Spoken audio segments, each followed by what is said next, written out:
அவ பருவத்துக்கு வருவது கூட மாமனார் பார்வையில் வர வேண்டும், மாமியார் பார்வையில் வர வேண்டும், புருஷனுடைய பார்வையில் வர வேண்டும். இங்க வந்த பிறகுதான் அவ பருவ வயதை எட்டினால், வயதுக்கு வந்தால் அதை உறுதிப்படுத்தணும். அங்க பிறந்த இடத்துல வயதுக்கு வந்தான்னா அங்க என்ன நடந்தது நமக்கு தெரியாது. இங்க வயதுக்கு வந்தாங்கிறத நாம் பார்க்கணும், நாம் உறுதிப்படுத்தணும். மாமனாருக்கு தெரியணும், மாமியாருக்கு தெரியணும், புருஷனுக்கு தெரியணும், நாத்தனாவுக்கு தெரியணும், கூட பிறந்தவங்களுக்கு தெரியணும். ஆமா, அந்த பொண்ணு 7 வயசுல இங்க வந்துருச்சு, 8 வயசு 9 வயசுல வயசுக்கு வந்துச்சு, என்ன தெரியல, இவருக்கு பிளாக் மெயில் பண்ண தெரியல, இவர் ராமதாஸ் மாதிரி அரசியல் பண்ண தெரியல. அவன் இங்க நின்று பார்த்தாதான் தெரியும். காலிலே சத்தம் வரும் கொலுசை மாட்டி விடு, அவள் எங்கே நடமாடுகிறாள் என்பது தெரிய வேண்டும். அழகு என்று சொல், அது அழகுக்காக அல்ல, அவளை மானிட்டர் பண்ணுவதற்காக. அவன் நடக்கும்போது சத்தம் கேட்கணும். வீட்டுக்குள்ளதான் இருக்கிறாளா, வெளியே போயிட்டாளான்னு மாமியாருக்கு தெரியணும், புருஷனுக்கு தெரியணும், மாமனாருக்கு தெரியணும், நாத்தனாருக்கு தெரியணும். செல் சத்தம் வரும்போது இங்கதான் இருக்கிறாள் என்று அவர்கள் உறுதிப்படுத்திக் கொள்வார்கள். இல்லைன்னா ஆளை காணும் தேட ஆரம்பிச்சுவாங்க. எனவே பெண்ணை ஒடுக்கி வை, முடக்கி வை, பதுக்கி வை, அடக்கி வை, கட்டுப்பாட்டுக்குள் வை. அவளின் ஒவ்வொரு அசைவையும் கண்காணிப்பு செய். பிறப்பால் உயர்வு தாழ்வு என்பதை ஒருபோதும் நாம் நினைத்ததே இல்லை. அப்படி ஒரு இன்ஃபீரியாரிட்டி என் வாழ்நாளில் எனக்கு ஏற்பட்டதே இல்லை. நான் கூட ஒரு மேடையிலே பேசுவேன். பொருளாதாரத்தில் என்னை விட ஒருவன் உயர்ந்தவன் இருக்கலாம், கல்வியால் என்னை விட ஒருவன் உயர்ந்தவன் இருக்கலாம், வேறு ஆற்றல்களால், எழுத்தாற்றல், பேச்சாற்றல் போன்றவற்றால் என்னை விட ஒருவன் உயர்ந்தவன் இருக்கலாம். ஆனால் பிறப்பால் ஒருவன் உயர்ந்தவன் என்று எவனும் இல்லை, அதை நான் ஏற்க மாட்டேன் என்று சொல்லியிருக்கிறேன். பார்த்தாலே தீட்டு, போய் குளிக்கணும் மற்ற சாதிக்காரன். அப்படி சில சமூகங்களை ஒடுக்கி வைத்திருந்தார்கள். இந்த சாதிக்காரன் என் கண்ணு முன்னால பட்டுட்டான், எனக்கு தீட்டுப்பட்டு போச்சு. 400 கஜ தூரம் ஒரு சாதிக்காரன் நின்று பேச வேண்டும், அவன் 399 கஜம், 1 கஜம் தாண்டி வந்தால் தீட்டுப்பட்டு விடும். கேரளாவிலே தீயபாடு என்ற ஒரு இடம் இருக்கிறது. அந்த இடத்தில் தீயர்கள் என்கிற சாதியை சார்ந்தவர்கள் நின்று பேச வேண்டும். அந்த இடத்துல தான் நின்று பேசணும், நாயர் சமூகத்தினரிடம் அல்லது பிற உயர்ந்த சமூகத்தினரிடம்.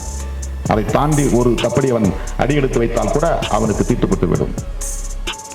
மாறாப்பு துணி போடக்கூடாது என்கிற கெடுபிடி இருந்தது. சிறுமிகளாக இருந்தாலும், வயதில் மூத்த மூதாட்டிகளாக இருந்தாலும் அவர்கள் உடலில் மேல் பாகத்தை மூடக்கூடாது என்கிற கொடுமை இருந்தது. அதைவிட கொடுமை பெண்மணிகளின் மார்பகத்திற்கு வரி விதிக்கிற கொடுமை இருந்தது.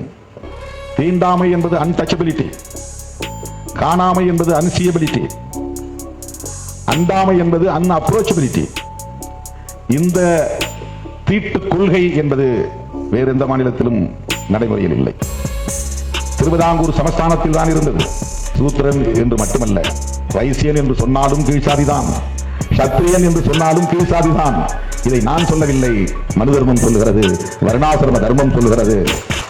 தமிழ்நாட்டில் இருக்கிற ஐயரை விட, ஐயங்காரை விட நாங்களே உயர்ந்தவர்கள் என்கிற எண்ணம் கொண்டவர்கள். அந்த உளவியல் அவர்களுக்கு இன்றைக்கும் உண்டு.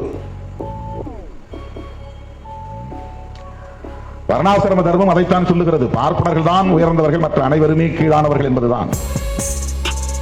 இப்போது மேடைகளில் பேசுவேன். எனக்கு பின்னால் இனி யாராவது ஒருவன் கட்சி தொடங்கினால் கூட அவன் பெயரை முன்னாலே போட்டு என் பெயரை கடைசியிலே போடுவார்கள் ஊடகங்களில்.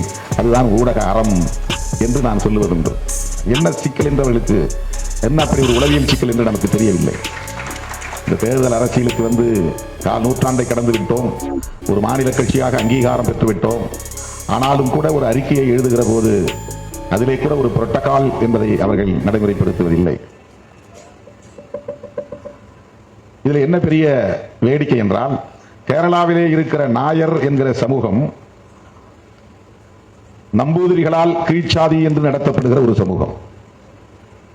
ஆனால் அவர்களுக்குள்ளே மேல் சாதி என்கிற உளவியல் கட்டமைக்கப்பட்டிருக்கிறது. பிறப்பால் உயர்வு தாழ்வு என்பதை ஒருபோதும் நாம் நினைத்ததே இல்லை. அப்படி ஒரு இன்ஃபீரியாரிட்டி என் வாழ்நாளில் எனக்கு ஏற்பட்டதே இல்லை.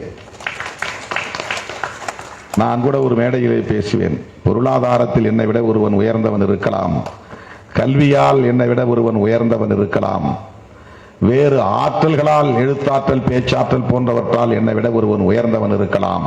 ஆனால் பிறப்பால் ஒருவன் உயர்ந்தவன் என்று எவனும் இல்லை, அதை நான் ஏற்க மாட்டேன் என்று சொல்லியிருக்கிறேன். ஆகவே கேரளாவில் இருக்கிற சமூகத்தில் மிக உயர்ந்தவர்கள் என்று நம்பூதிரிகள் தான் கருதுகிறார்கள். பார்ப்பனர்களிலேயே நாங்கள் தான் உயர்ந்தவர்கள் என்று கருதுகிற ஒரு உளவியல் மேலாதிக்க போக்கு அவர்களிடத்தில் இன்றைக்கும் இருக்கிறது. இந்தியாவின் குடியரசுத் தலைவராக இருந்த ஆர் வெங்கட்ராமன் அவர்கள் ஒரு முறை கேரளாவுக்கு போயிருந்த போது ஒரு கோவிலுக்குள்ளே நுழைந்த போது ஆடையை கழற்றிவிட்டு உள்ளே வாருங்கள் என்று சொன்னதாக நாம் ஏடுகளில் படித்திருக்கிறோம். தமிழ்நாட்டில் இருக்கிற ஐயரை விட ஐயங்காரை விட நாங்களே உயர்ந்தவர்கள் என்கிற எண்ணம் கொண்டவர்கள். அந்த உளவியல் அவர்களுக்கு இன்றைக்கும் உண்டு.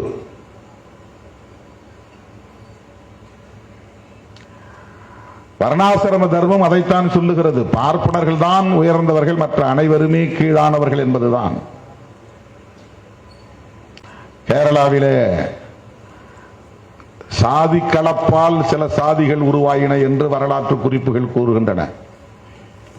சண்டாளர் என்ற ஒரு சாதி இருக்கிறது. அந்த சாதி பிணம் சுடுகிற சாதி.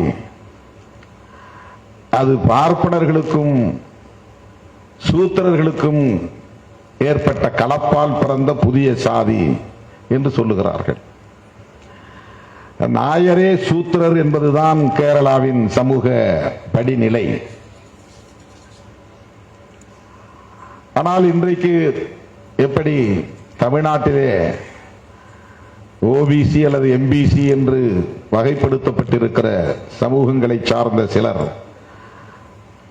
தாங்கள் சத்திரியர்கள் என்று உரிமை கோருகிறார்கள். அதிலே ஒரு உயர்வு இருப்பதாக கருதுகிறார்கள். ஆனால் மனு தர்மம் சொல்லுவதை அவர்கள் மறந்து போகிறார்கள். பார்ப்பனர்களை தவிர அனைவருமே கீழ்சாதிதான் என்கிற அந்த உண்மையை அவர்கள் உணர மறுக்கிறார்கள். நீ சூத்திரன் என்று மட்டுமல்ல, வைசியன் என்று சொன்னாலும் கீழ்சாதிதான், சத்திரியன் என்று சொன்னாலும் கீழ்சாதிதான். இதை நான் சொல்லவில்லை, மனு தர்மம் சொல்லுகிறது, வர்ணாசிரம தர்மம் சொல்லுகிறது. இதுதான் நீண்ட நெடுங்காலமாக இந்த சமூகத்தில் நிலவுகிற ஒன்று. கல்வியில் அது வளர்ச்சியடைந்த மாநிலம். 100 விழுக்காடு அனைவரும் படித்தவர்கள் என்கிற தகுதியை பெற்ற மாநிலம் என்ற ஒரு பெருமை கேரளாவுக்கு உண்டு.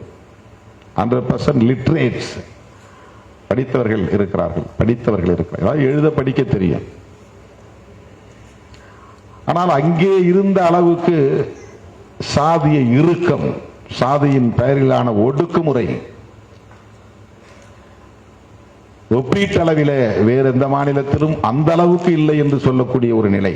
ஏனென்றால் தீண்டாமை என்பது பிற மாநிலங்களில் இருந்தது. கேரளாவிலே தீண்டாமையோடு அண்டாமை இருந்தது, காணாமை இருந்தது. தீண்டாமை என்பது அன்டச்சபிலிட்டி, காணாமை என்பது அன்சியபிலிட்டி, அண்டாமை என்பது அன்அப்ரோச்சபிலிட்டி. இந்த தீட்டு கொள்கை என்பது வேறு எந்த மாநிலத்திலும் நடைமுறையில் இல்லை. திருவிதாங்கூர் சமஸ்தானத்தில் தான் இருந்தது. அந்த சமஸ்தானத்தை ஆண்ட மன்னர்கள் வெளிப்படையாகவே நாங்கள் மனு தர்மத்தை காக்க ஆட்சி நடத்துகிறோம், எங்களின் அரச கோட்பாடு என்பதே மனு தர்மம் தான் என்று வெளிப்படையாக அறிவித்துக் கொண்டவர்கள் திருவிதாங்கூர் சமஸ்தானத்தை சார்ந்த மன்னர்கள். பார்த்தாலே தீட்டு, போய் குளிக்கணும் மற்ற சாதிக்கார, அப்படி சில சமூகங்களை ஒடுக்கி வைத்திருந்தார்கள். அந்த சாதிக்காரன் என் கண்ணு முன்னால பட்டுட்டான், எனக்கு தீட்டுப்பட்டு போச்சு. 400 கஜ தூரம் ஒரு சாதிக்காரன் நின்று பேச வேண்டும். அவன் 399 கஜம், ஒரு கஜம் தாண்டி வந்தால் தீட்டுப்பட்டு விடும். கேரளாவிலே தீயபாடு என்ற ஒரு இடம் இருக்கிறது. அந்த இடத்தில் தீயர்கள் என்கிற சாதியை சார்ந்தவர்கள் நின்று பேச வேண்டும். அந்த இடத்தில் தான் நின்று பேசணும், நாயர் சமூகத்தினரிடம் அல்லது பிற உயர்ந்த சமூகத்தினரிடம். அதை தாண்டி ஒரு தப்படி அவன் அடியெடுத்து வைத்தால் கூட அவனுக்கு தீட்டுப்பட்டு விடும். திருவிதாங்கூர் சமஸ்தானத்தில் இது போன்ற தீண்டாமை கொடுமைகள், அண்டாமை கொடுமைகள், காணாமை கொடுமைகள் இருந்தன என்பதையும் தாண்டி பெண்கள் மாறாப்பு துணி போடக்கூடாது என்கிற கெடுபிடி இருந்தது. சிறுமிகளாக இருந்தாலும் வயதில் மூத்த மூதாட்டிகளாக இருந்தாலும் அவர்கள் உடலில் மேல் பாகத்தை மூடக்கூடாது என்கிற கொடுமை இருந்தது. அதைவிட கொடுமை பெண்மணிகளின் மார்பகத்திற்கு வரி விதிக்கிற கொடுமை இருந்தது. எவ்வளவு குரூரம் நிறைந்த ஒரு சமூகமாக அது இருந்திருக்கிறது என்பதை நினைத்து பார்க்கவே நமக்கு படபடக்கிறது, பதறுகிறது.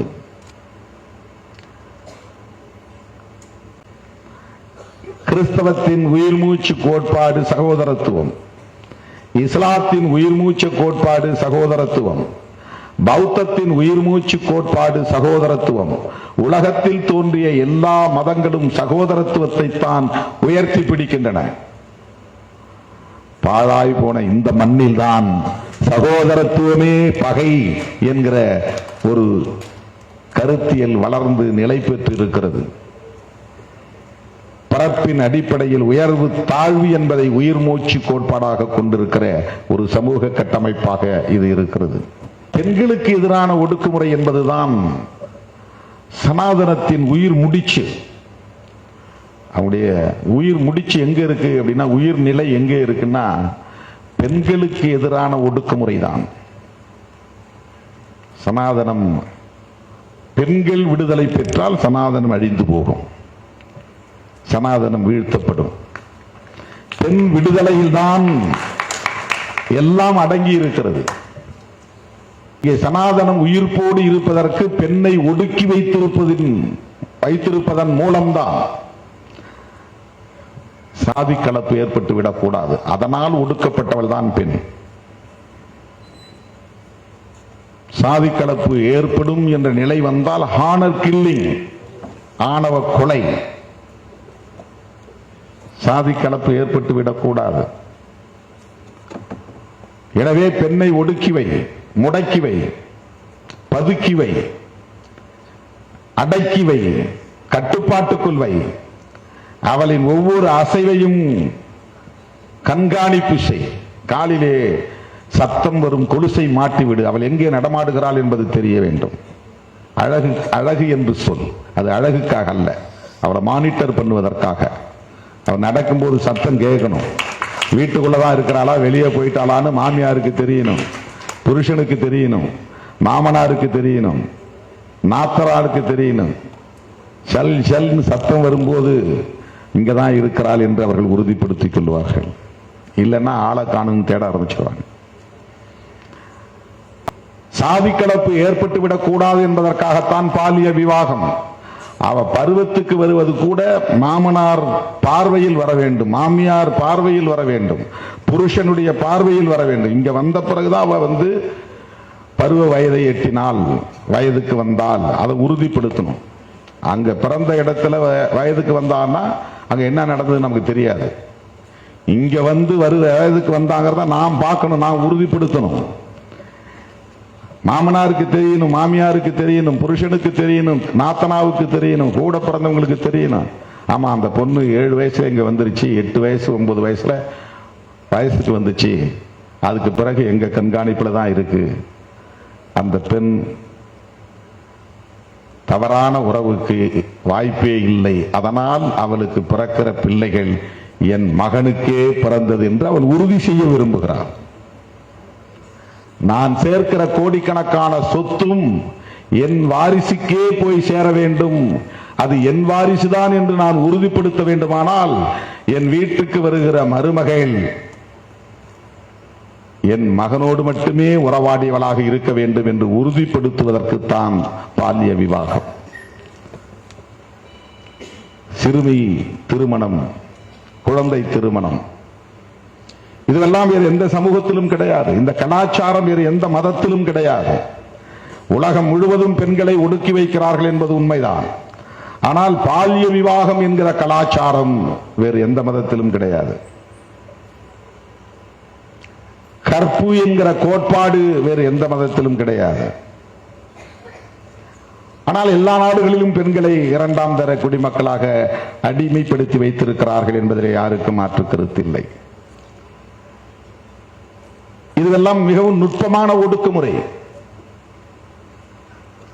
மிக மிக நுட்பமான ஒடுக்குமுறை. எத்தனை சாதிகள் வேண்டுமானாலும் இருக்கலாம், ஆனால் சாதி கலப்பு ஏற்பட்டுவிடக் கூடாது என்பது சனாதனத்தின் உச்சமான ஒரு குரூரம். அது மிக உச்சமான குரூரம். அது அதனால் சதி வழக்கம் என்ற ஒன்று நடைமுறையில் இருந்தது. உலகத்தில் வேறு எந்த சமூகத்திலும் இல்லாத ஒரு வன்கொடுமை அது. கணவன் இறந்த பிறகு மனைவி வாழ்ந்தால் அவள் உறுதிப்பாட்டோடு இருப்பாள் என்பதற்கு உத்தரவாதம் இல்லை. அவளை யாரும் பிறகு கண்காணிக்க முடியாது.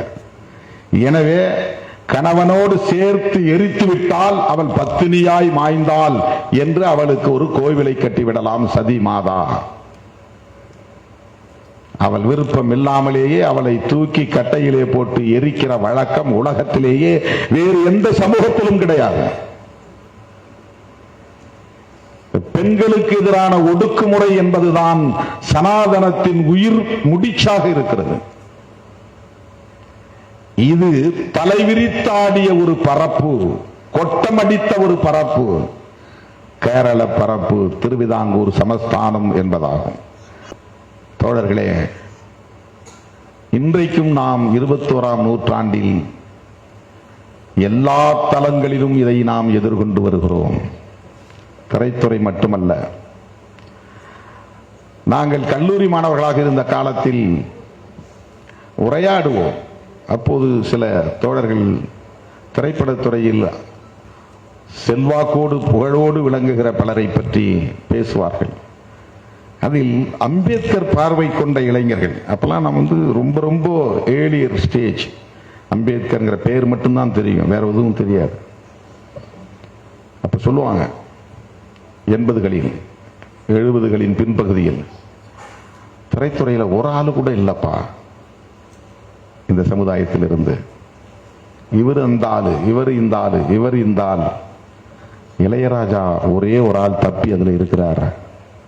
இல்ல இல்ல நிறைய பேர் இருக்காங்க, வெளியே தெரியாது, சொல்லிக்க மாட்டாங்க.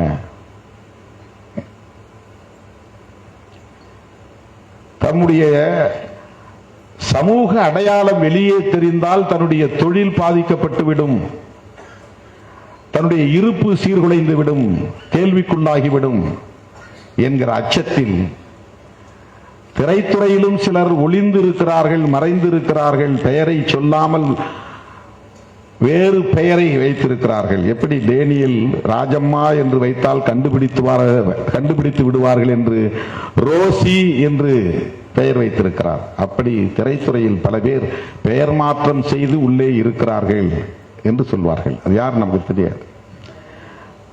தலைநகர் சென்னையில் அப்படி பல பேர் பெயர் மாற்றம் செய்து வீடு வாடகைக்கு எடுத்து தங்கி இருக்கிறார்கள் என்பதை நாம் பார்த்திருக்கிறோம். புரட்சியாளர் அம்பேத்கர் அவர்கள் மாணவர் விடுதியிலே பெயர் மாற்றம் செய்து வேறு சமூகத்தின் பெயரை சொல்லி தங்கியிருந்து பிறகு கண்டுபிடித்து அவரை தாக்கி வெளியே அனுப்பி இருக்கிறார்கள். அம்பேத்கருக்கும் அது நிகழ்ந்திருக்கிறது, நம்முடைய வாழ்விலும் அது நடந்திருக்கிறது, ரோசிக்கும் அது நடந்திருக்கிறது. அதனால்தான் பெயர் மாற்றம். கோபி நயினார் இங்கே பேசுகிற போது சொன்னார், அந்த திரைத்துறையில் ஒரு ரோசி என்றால் இங்கே அரசியல் தளத்தில் நமக்கு ஒரு ரோசி எழுச்சி தமிழராக இருக்கிறார் என்று சொன்னார். ஒரு பெண்பார் குறியீடாக சொன்னார் என்றாலும் கூட அதனுடைய பொருள் என்னவென்றால், இவருடைய வரலாறும் இங்கே இருட்டடிப்பு செய்யப்படுகிறது, அவருக்குரிய முக்கியத்துவம் பெற மறுக்கப்படுகிறது, அவருக்கான அங்கீகாரம் இங்கே முழுமையாக கிடைக்கவில்லை, அவரும் அத்தகைய தாக்கத்திற்கு பாதிப்புக்கு ஆளானவர் என்கிற பொருளிலே சொன்னார். ஆங்கிலத்திலே ரைஸ் என்றால் எழுச்சி என்று பொருள், ரோஸ் என்றால் எழுந்தது என்று பொருள். திருமாவளவனை எழுச்சி தமிழர் என்று சொல்லுவதனால் அந்த எழுச்சியின் அடையாளமாக அவர் ரைஸ் ரோஸ் ரோஸ் என்கிற பொருளிலே ரோசி என்று சொன்னாரோ என்று நான் எண்ணிக்கொண்டேன். அதுவும் ஆண்பார் குறியீடுதான். ரைசிங் அது ரைஸ், அதுல பாஸ்ட் டென்ஸ் வந்து ரோஸ். எழுச்சி பெற்று விட்டோம், மாநில கட்சியாக அங்கீகாரம் பெற்று விட்டோம். அதுக்கு 25 ஆண்டுகள் பிடித்திருக்கிறது. ஒரு இயக்கத்தை ஒரு மாநில கட்சியாக அங்கீகாரம் பெறுவதற்கு பல பேர் பல விதமா பேசிட்டு இருக்கிறாங்க. இவருக்கு நெகோசியேட் பண்ண தெரியல, இவருக்கு பிளாக்மெயில் பண்ண தெரியல, இவர் ராமதாஸ் மாதிரி அரசியல் பண்ண தெரியல. அவன் இங்க நின்று பார்த்தாதான் தெரியும். ஒரு இயக்கத்தை தொடங்கி மக்களை திரட்டி ஒரு பொதுக்கூட்டம் போட்டு ஒரு பேரணி நடத்தி அதுல வரக்கூடிய நெருக்கடிகளை எல்லாம் சந்தித்து பார்த்தால் தான் தெரியும். சும்மா இல்ல அரசியலுங்கிறது. யூடியூப் சேனல்ல உட்கார்ந்து பேசுறது இல்ல அரசியல்.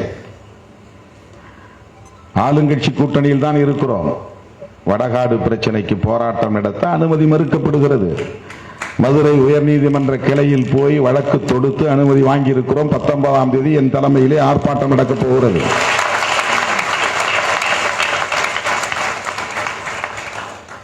இன்றைக்கும் சாதி வெறியாட்டத்தை இருதரப்பு மோதல் என்று போடுகிறார்கள். ஒருத்தன் வீட்டுக்குள்ள சும்மா இருக்கிறான், சில சாதி வெறிகள் பூந்து அடிக்கிறான்.